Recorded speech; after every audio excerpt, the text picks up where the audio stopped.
What is up, everyone? Welcome back to First Date Unsolved, and welcome to episode 1 of season 2.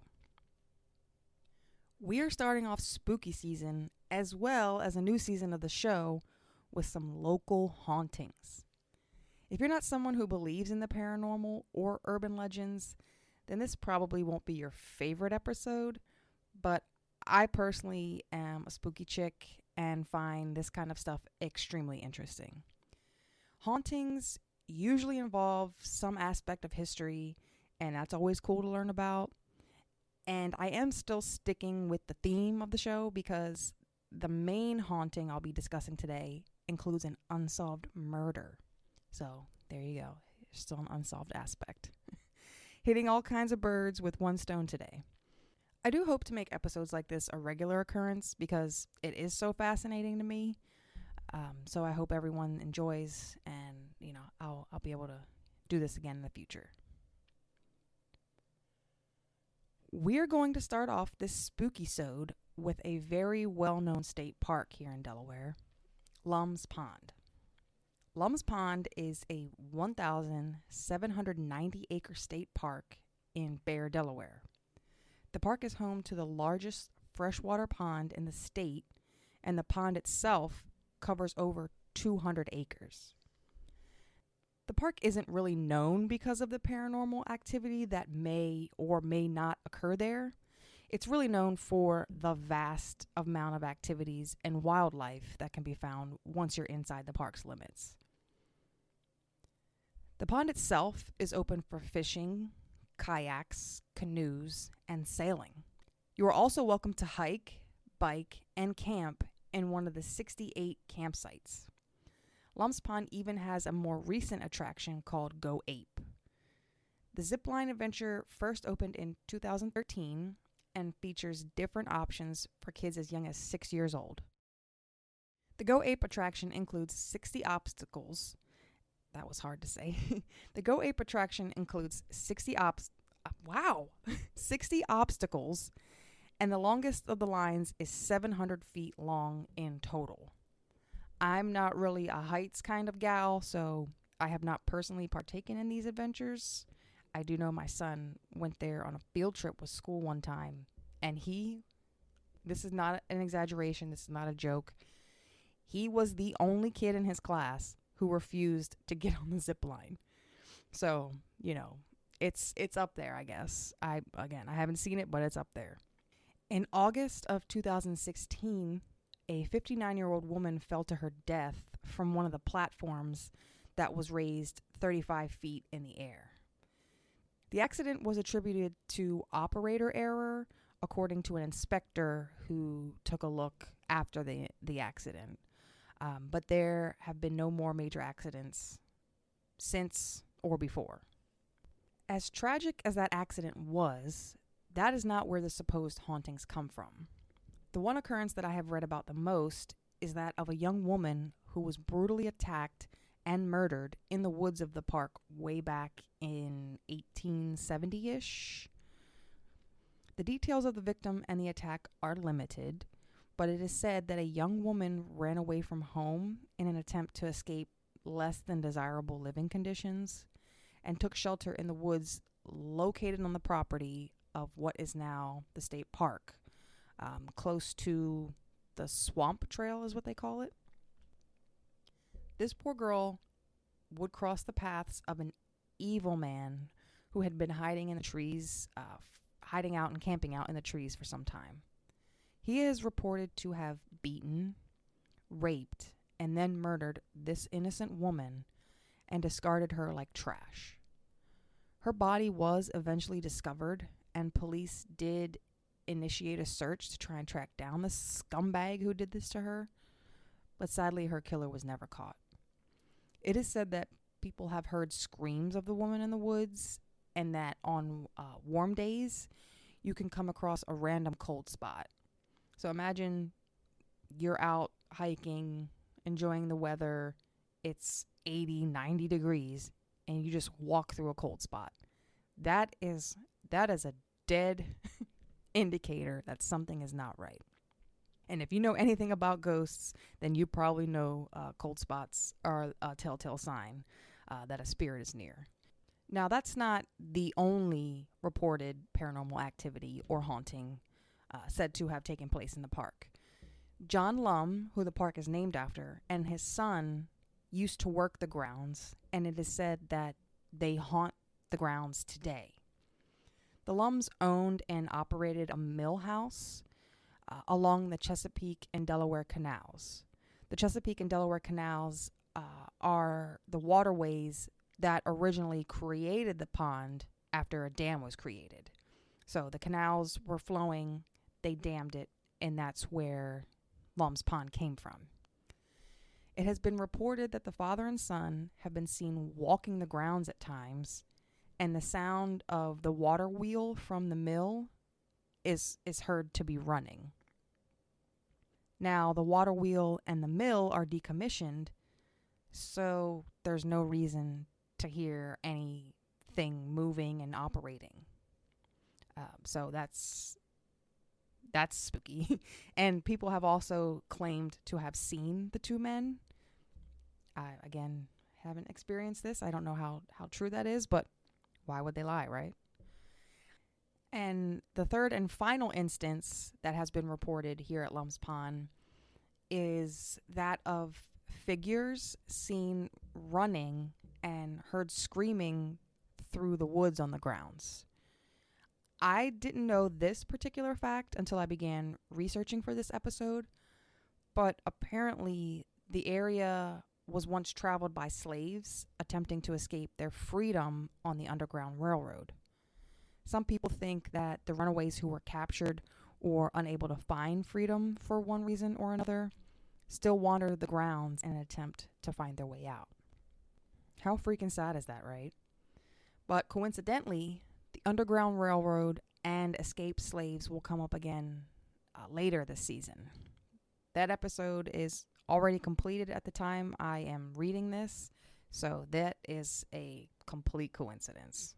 Total and complete coincidence. I do have family who camps out at Lums Pond almost every summer, all summer. My dad also knows someone who works there. I apologize. I didn't really reach out to ask them if they had experienced any of these phenomenon. So if you do have an experience, or if you know someone who's experienced something in Lums Pond, you'll have to let me know, because I think that's really cool. And that's it for Lums Pond. Not a lot, I'm sorry, not very lengthy, but you got to figure an unsolved murder of a poor innocent young woman who haunts the woods. John Lum and his son, who can't, for whatever reason, can't leave where they once worked. And the spirits of poor runaways lingering. That's a lot if you think about it. I just read through it really fast. So Lums Pond did cover an unsolved murder, history, tragic accidents, and unexplained paranormal happenings. Check, check, check, and check. Now we're going to get into an urban legend, so the urban legend part of the episode. And this is in Lower Delaware. For those of you in Lower Delaware, I'm trying to keep it even here, not just cover all northern Delaware. Have any of you ever heard the tale of Catman? That's right, I said Catman, Catman, not Batman. And I think there's a Catman character in the Fairly Odd Parents or one of these cartoons on Nickelodeon. It's been a long time since I've seen any of that stuff, so I'm not quite sure. But yes, there is a legend of a gentleman called Catman. I know what you're probably thinking, that it's about some kind of half cat, half human hybrid type of creature, but that's not the case. Catman was said to be an average man, but he had cat-like features? Question mark. What that means exactly, I'm not sure. I wasn't able to find any details of his physical description Maybe he had like cat-like eyes, or maybe he was quick with his reflexes. Maybe he had crazy eyebrows. I don't know. Not entirely sure, but he was called Catman. And when Catman was alive, he tended to the Long Cemetery, which is located in Frankfort, Delaware. Colonel Armwell Long commanded the Sussex County, Delaware militia during the War of 1812. It is assumed that the colonel donated the land which the cemetery now occupies, and it was turned into the graveyard that it is today. Catman was the groundskeeper and undertaker of the cemetery, and would often have to chase off teens and young adults who had nothing else better to do but start trouble amongst the tombstones. Puzzleboxhorror.com states that, quote, his stare was as intense as any favorite feline, and people would generally run the other way just at the sight of Catman, end quote. Whatever cat features that Mr. Catman had didn't deter young people from coming around and creating mischief. Sometimes kids like to get drunk and go hang out in cemeteries for some reason. I don't know. I never did that. But after his passing, Catman was gifted an above-ground tomb in the cemetery that he loved and protected for so long. But, sadly, his tomb had to be taken down in 1994 due to acts of vandalism. It's sad that even in his death, Mr. Catman was still being taunted by pesky kids and people who had nothing else to do with their time. But, despite his remains being removed from the graveyard, there have been sightings of him still wandering the grounds to this day. There's also a rumor that if you visit the cemetery and head back to what remains of an old brick wall and knock 3 times, when you get back to your vehicle, it won't start. The legend is that Catman hangs out and protects the graveyard, and if he catches you causing trouble of any kind, he will somehow tamper with your car, causing you to be stranded. At the end of August, I was down in Dewey enjoying a Sunday beach day, just like I do most Sundays in the summer, and I mentioned Long Cemetery and Catman to my nephew. He's he is 12 now. He's 12 years old, and his eyes lit up. Like, they bulged, they lit up. He was into it instantly. I mentioned this Catman, this cemetery, and from the first word I uttered, he was down to help me investigate. The cemetery was about 30 minutes from Dewey, so we decided to swing by on our way home that evening. And we were talking, while we're on the beach that day, that we wanted to wait till it got dark for the full spooky effect. But the sun doesn't really set until about 8 p.m. during that time of the year, and I wasn't looking forward to getting home too late. It's a Sunday. I had work the next day, so we couldn't wait till dark. In order to get to the cemetery, you have to drive down a short gravel road. The cemetery is very small, much smaller than I imagined, and it's off the main road, tucked under a bunch of trees.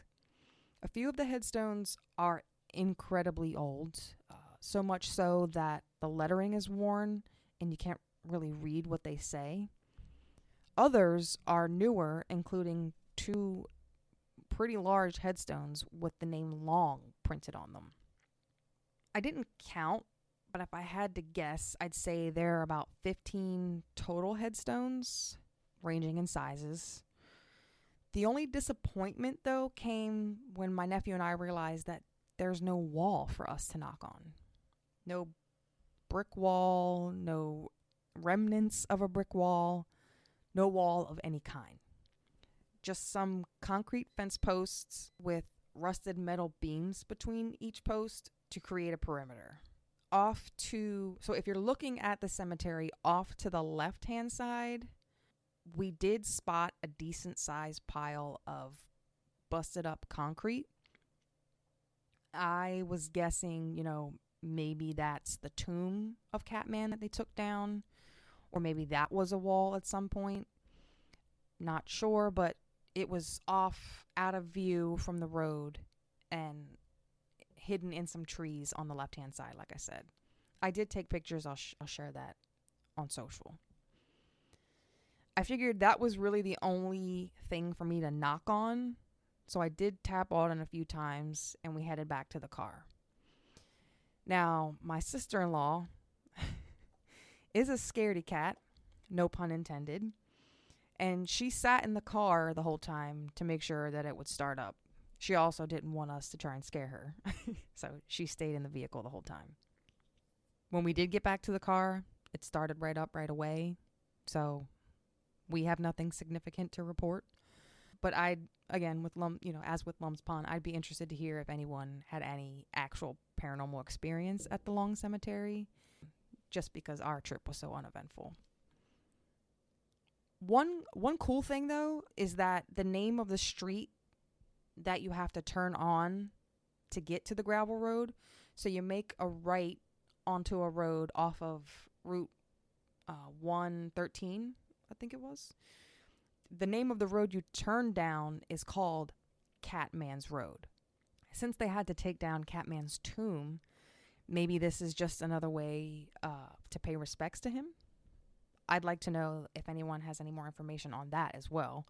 I thought that was just really cool. And it kind of amped up the spooky effect as we're, traveling to the cemetery. Because it's like, ooh, Catman's Road, ooh. On the way home, we did stop at the Frederica Diner. And we wanted to ask some of the locals what they knew or if they knew anything about the legend. But it was really busy for a Sunday evening, and, we didn't want to interrupt the staff. We didn't want to interrupt anyone eating. So we just got our food, ate, and left. It was about maybe 7 p.m., and that place was jumping, so we didn't get a chance to talk to anybody, unfortunately. I will share whatever photos I took. I took a photo of the road sign, it's like Catman's Road. Took a few photos of the cemetery, not much to look at, but I'll make sure I share all of that. And that's about it. This is just the beginning. Like I said, I hope everyone enjoys this. I hope to do more of this. There's a lot of paranormal to report here in Delaware. We have a long history and, there's plenty to uncover. Don't worry. So yeah, guys, that's it. Welcome back to season 2. Welcome back to the podcast. If there's any new listeners, thanks for joining us. It's awesome. Glad to be back. And remember, guys, if you thought nothing ever happened here, you thought wrong. Bye, guys. See you next time.